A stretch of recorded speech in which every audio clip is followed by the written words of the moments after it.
The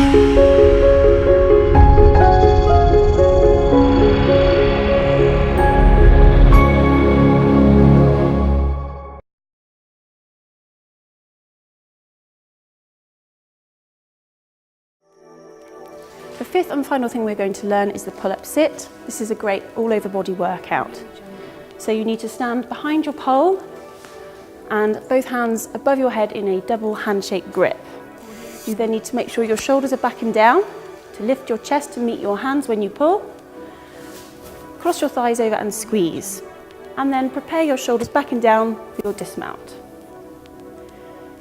If you're struggling with this move and have a training partner to hand, you can come behind, place your hands under the rib cage and lift and dismount. A top tip for this move is to think about pulling the pole out of the ceiling as you're pulling.